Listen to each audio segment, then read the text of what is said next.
नमस्कार, मैं हूं अजय कुमार और आप देख रहे हैं द देसी अड्डा। आज की चर्चा में हमारे साथ हैं द देसी अड्डा के वरिष्ठ संपादक राकेश तिवारी। देखिए, लगता है बिहार एक बार फिर से 90 की दशक में लौट रहा है। जिस तरह से महागठबंधन और एनडीए दोनों ही पार्टियां बाहुबलियों के शरण में जा रही है, ऐसा लग रहा है कि बिहार की सत्ता एक बार फिर से बाहुबलियों के हाथ में जाने वाला है और बिहार एक बार फिर से सुलगने वाला है। तो क्या है इसके पीछे का राजनीति और क्यों सभी पार्टियां बाहुबली के शरण में जा रही है, आज इसी पर विशेष चर्चा होगी अपने संपादक राकेश जी से। तो आइए बात करते हैं और समझते हैं पूरी कहानी। राकेश जी, क्या ऐसा होने जा रहा है कि सभी पार्टियां बाहुबलियों के ऊपर एकदम पलक बिछाए बैठी है और उसके शरण में जाने के लिए तैयार है? देखिए, बिहार में विधानसभा का चुनाव है जी। और जब भी चुनाव होता है तो ऐसे ही प्रत्याशी को चुना जाता है कि जो जीत दिला दे। देखिए, 90 की दशक की जो आपने बात कही, तो 90 का दशक जो था, एक दौर में बिहार के जितने भी बाहुबली थे वो शिफ्ट कर राजनीति में आए और राजनीति में जब वो आए तो अपनी धमक के साथ आगे बढ़े और सभी पार्टियों ने उन्हें स्वीकार किया। लेकिन 2005 जब नीतीश कुमार बिहार के मुख्यमंत्री बने, उसके बाद धीरे धीरे राजनीति से इन बाहुबलियों की धमक और चमक कम होने लगी जी।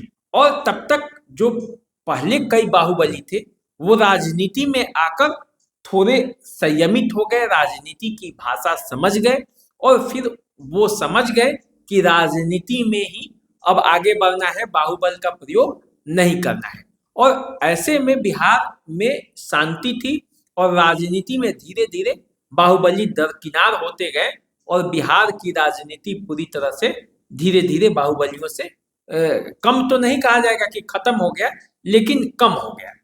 लेकिन पिछले लोकसभा चुनाव से फिर से बाहुबलियों की धमक धीरे धीरे सामने आई और अब जो ये विधानसभा का चुनाव है 2025 की, और इसमें जब आप एनडीए और महागठबंधन दोनों की चुनाव तैयारियों को देखेंगे तो उन चुनाव तैयारियों में आप देखेंगे कि दोनों तरफ से जी। बाहुबलियों का जो है वो अपने पाले में करने का होड़ मचा हुआ है और ऐसा होड़ मचा हुआ है कि सब फिर से अब राजनीति के शरण में आ रहे हैं और न सिर्फ आ रहे हैं बल्कि मुख्य धारा में वो सामने मुखर दिख रहे हैं। अब जैसे देखिए, सिवान में अभी ओसामा साहब जो शहाबुद्दीन के बेटे हैं, तेजस्वी यादव उनको पूरी तरह से प्रोजेक्ट कर रहे हैं। जी। ओसामा साहब को अवध बिहारी चौधरी के साथ जोड़ा गया है और दोनों में समझौता कराए तेजस्वी यादव, और अब सिवान की राजनीति ओसामा साहब के इर्द गिर्द राजद की चलेगी।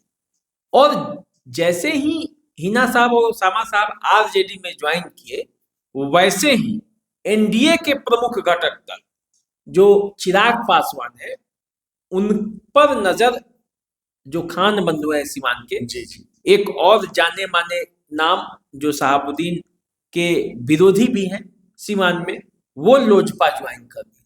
अब देखिए, सिवान में दोनों तरफ से मुस्लिम और दोनों तरफ से बाहुबल, दोनों का प्रयोग अब सिवान में निश्चित रूप से होना है इस चुनाव में, क्योंकि जिस रघुनाथपुर में शहाबुद्दीन का घर है उसी रघुनाथपुर में अयूब रईस की भी दावेदारी है। तो अब वर्चस्व कहां तक जाएगा? इतने बाहुबली एक साथ मिलेंगे तो वहां पे खून खराबा होने का भी चांसेस रहेगा। अब परिस्थितियां क्या बनेगी वो तो आने वाले समय में पता चलेगा। जी। समय बदल चुका है, लेकिन फिर भी आप जब दो शेर आपस में टकराएंगे, दो बाहुबली आपस में टकराएंगे, दो अपराधी आपस में टकराएंगे, जहां जहां भी, तो वहां पे तो कुछ ना कुछ घटना होना ही होगा ही, लोग दहशत में रहेंगे। अब देखिए, आप मोकामा की घटना को लीजिए।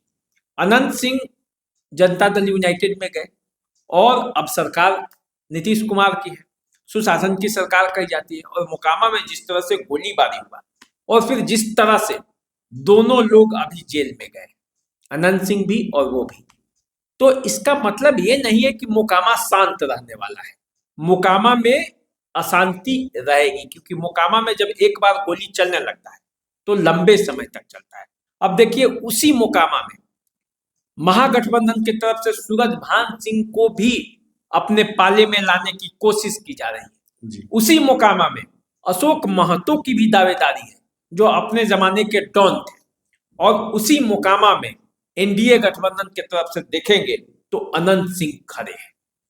तो अब मोकामा और पूरा आप बेगूसराय मोकामा का पूरा इलाका, यदि आप बार बरैया ये सब इलाका देखेंगे तो वो अशांति के दौर में जा सकता है, क्योंकि वहां गोलीबारी शुरू हो चुकी है। एक बार गोलीबारी चली है तो वो चलते रहेंगे, सिलसिला जारी रहा। सिलसिला जारी रहेगा। वहां का इतिहास इस बात को देता है। जी अब देखिए आरा का इलाका आते हैं।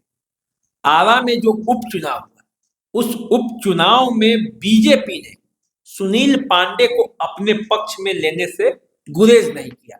उनके बेटे विशाल प्रशांत को टिकट दिया गया और विशाल प्रशांत तरारी से चुनाव जीत भी गए हैं। तो अब फिर से आरा में सुनील पांडे का वर्चस्व है। आरा जिला यदि आप कहें तो वहां पे सुनील पांडे फिर से है।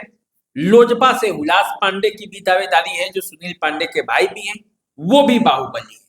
अब देखिए राजन तिवारी, वो भी अब उन पर से आरोप हट चुका है, और तो वो भी सक्रिय हो गए हैं राजनीति में। तो चंपारण के इलाके में राजन तिवारी की भी दावेदारी मजबूत है। तो अब आप देखेंगे आनंद मोहन जेल से बाहर आ चुके हैं। भले वो चुनाव लड़े या ना लड़े, लेकिन उनकी पत्नी, उनकी बेटा, सब लोग चुनाव लड़ता है। तो अब जो है आनंद मोहन का जो प्रभाव है, उनका जो बाहुबल है, जो लोग उनके समर्थक हैं, वो उनका एक खास वर्ग में पूरा दबदबा है। तो अब उनका एक दबदबा, तो कुल मिलाकर देखेंगे तो बिहार में बाहुबलियों का जो है वो बहार कहा जाए तो वो कम नहीं है। अब ये कहा जा रहा है, इनको देखते हुए अभी लाइन तो बड़ा लंबा है। जैसे मुन्ना शुक्ला जेल में भले हैं, लेकिन आरजेडी उनकी पत्नी अनु शुक्ला को टिकट देगी। ऐसा कहा जा रहा है कि राजनीति में कि मुन्ना शुक्ला जेल में है, लेकिन अनु शुक्ला को टिकट दिया जाएगा। तो बाहुबल का फिर अब आप पूरा वैशाली इलाका, मुजफ्फरपुर का तो मुन्ना शुक्ला से ही होगी। मुन्ना शुक्ला के ही नाम पर होगी। पप्पू यादव खुद चुनाव जीत चुके हैं पूर्णिया से। बेटे और बेटी की भी दावेदारी है। एमपी के चुनाव में ही वो दावेदारी था। देखिए कहीं विधानसभा का चुनाव वो भी लड़े, उनके समर्थक भी कहीं लड़ेंगे। तो ये पूरा मामला है। ब्रिज बिहारी प्रसाद जो किसी जमाने में बाहुबली थे और उनकी पत्नी बीजेपी में से सांसद भी रही हैं, वो उनको भी पिछला चुनाव में टिकट नहीं मिला है, लेकिन विधायक का चुनाव उन्हें टिकट दिया जा सकता है। तो कुल मिलाकर यदि आप देखेंगे तो आरा से लेकर सिवान तक और सिवान से लेकर आपको बार बरहिया मोकामा तक, मोतिहारी चंपारण से लेकर गया के इलाके तक, हर जगह बाहुबलियों का बोलबाला है। क्योंकि सुरेंद्र यादव भी बेलागंज में हार कर बौखलाए हुए हैं और वो अपना बदला लेना जरूर चाहेंगे। बेलागंज में फिर से वो अपना कब्जा जरूर चाहेंगे, क्योंकि बेलागंज उनका गढ़ माना जाता है और उस बेलागंज में ही वो हार चुके हैं। तो अब जो है लड़ाई जबरदस्त होगी। और बिहार में इसीलिए कहा जा रहा है कि क्या पुराने दिन लौट रहे हैं? क्या पार्टियां ये समझ चुकी हैं कि जो 2025 का विधानसभा चुनाव है उसमें बाहुबल एक बार फिर जोर आजमाइश करेगा, या फिर मुख्यमंत्री बनने के लिए येन केन प्राक्रेन किसी भी तरीके से जुगाड़ लगाकर, तेजस्वी यादव भी चाहते हैं कि हम मुख्यमंत्री बन जाए और नीतीश कुमार अपने सत्ता को बचाने के लिए, बीजेपी अपना सत्ता कायम करने के लिए ये चाहती है कि हर कीमत पर बिहार का सत्ता उनके पास चलाए, और इसीलिए बाहुबलियों की पूछ बढ़ गई है। ये दोनों देखना है। सवाल ये है राकेश जी कि जिस तरह प्रशासन के आला अधिकारी अपराधी को खत्म करने की बात करते हैं, वहीं पे सत्ता पक्ष के द्वारा अपराधियों में का राजनीति में समावेश हो रहा है और अपराधियों का राजनीतिकरण हो रहा है।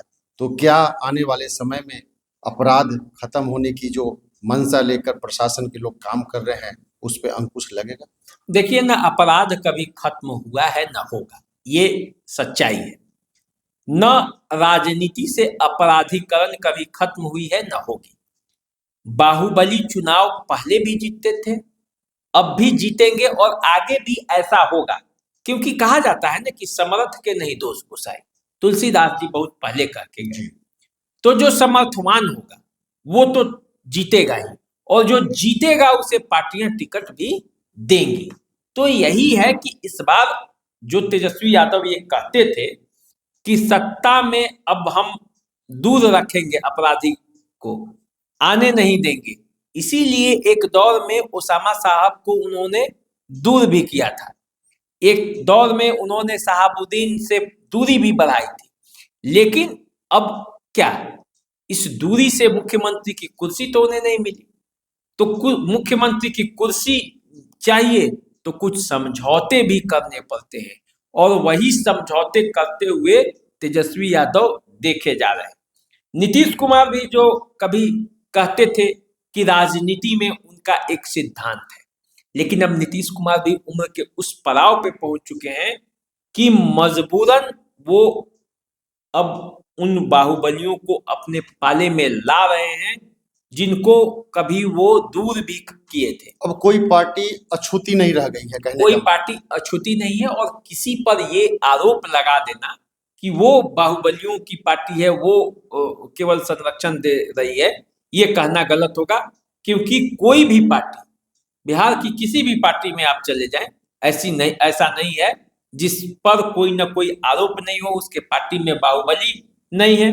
अभी नया नया प्रशांत किशोर ने बिहार में एंट्री मारी है, उनका दावा रहता है कि स्वच्छ राजनीति करेंगे, लेकिन उनकी परीक्षा तो अभी बाकी है। जब पार्टियों में वो टिकट वितरण करेंगे, जब रिजल्ट आएगा, जब कुछ दिन गुजारेंगे बिहार में राजनीति में, तब पता चलेगा कि वास्तव में वो जो सोच रहे हैं वो कर पा भी रहे हैं, या परिस्थितियां ऐसी हो जा रही हैं कि चाह कर भी वो वैसा नहीं कर पाएंगे। ये देखने के लिए अभी समय है, और इस चुनाव में उसका टेस्ट होना बाकी है। तो अब तो वो बाद में पता चलेगा, लेकिन अन्य जो पार्टियां हैं जिसको चुनाव लड़ते आई हैं, लोग देखते रहे हैं, उसमें से किसी पार्टी को आप यदि कहिएगा कि वो अछूती है, तो इस बात से को मानने के लिए मैं तैयार हूं। तो एक दौर था जब ये बाहुबली जो थे दूसरे पार्टियों के लिए चुनाव जिताने का काम करते थे, और इनको ये समझ में आ गया कि जब हम दूसरे पार्टियों को चुनाव जिता सकते हैं तो मैं खुद चुनाव क्यों नहीं जीत सकता हूं, और ये सभी पार्टियों से टिकट लेकर खुद चुनाव जीत के सामने आने लगे। और फिर से ये दौर ऐसा लग रहा है कि वापस आ गया है, और सभी पार्टियां बाहुबलियों को टिकट देने के लिए पलक बिछाए बैठी हैं, चाहे वो एनडीए हो या महागठबंधन हो। तो अब ये फैसला जनता को लेना है कि वो किसको जिताएगी और किसको हराएगी। तो आप इंतजार कीजिए, मुझे इजाज़त दीजिए, और मैं एक बार फिर से आपके बीच नए समीक्षा के साथ उपस्थित हूँगा। तब तक के लिए नमस्कार। नमस्कार आप सबको, और चैनल को लाइक सब्सक्राइब भी करें, और कमेंट देकर हमें बताएं भी कि आप क्या चाहते हैं। जी बिल्कुल। नमस्कार।